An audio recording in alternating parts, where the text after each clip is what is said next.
afloat and we don't keep them on top and share some of our money with them, then they're not going to survive. So I know, but the white man's ice is colder. Well, yeah, his ice might be colder, but we got to also, if we want to... But it's not. Ice freezes at 32 degrees regardless of whether it's black, white, Asian, Latino, or what have you.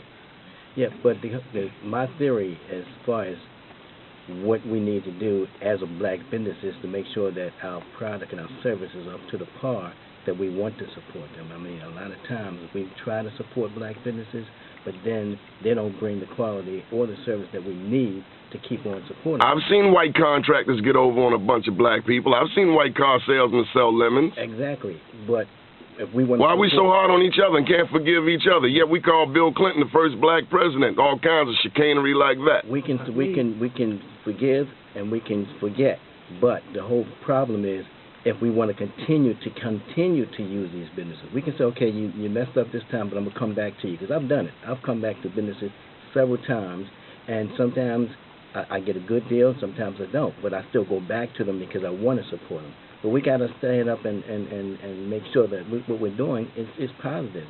Brother Bay, we got $45 billion in annual disposable income between Baltimore and D.C., and you add in Norm Bond and Philadelphia, that's got to be another $30 billion, $75 billion right here on this radio show between Philadelphia and the District of Columbia. Well, let me, you gave a statement. Let me create a question based on the statement that you gave me.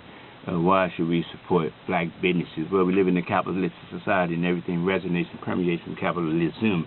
And African Americans predominantly are involved in business. They invest in the criminal justice system. They don't get no dividends. Sister Alicia, actually, I said that we have to redirect the entrepreneur mentality in the streets and show them that hustling didn't begin in the streets, it began in the suites. And let me close on that note. She was talking about getting them how to manipulate their income. Well, that's how this country started out. You understand me? The founding fathers of so-called Puritans, they were derelicts and rejects, criminals. Now they own everything. And in closing, we spend over $700 billion a year in America. We got a PhD in consumerism, and we're in Head Start when it comes to productivity. Brother Lance Lucas, your thoughts on why we need to support black business. And if you want to promote your business today, 410-481-1010. What it is?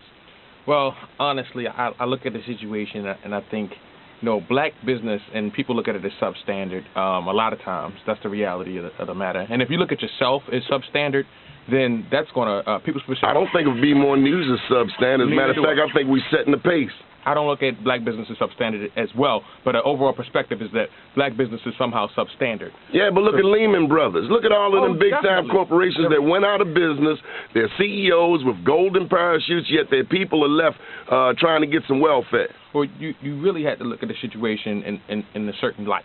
You have to look at every community has gotten rich off of black folks except for black folks, okay? Jewish community in the 50s and 60s, Korean community through the 80s and 90s, Africans from overseas. They come in that community, they're making money as well. I ain't mad at my African brothers. No, neither am I. I'm just saying a disunity. And the individual success is no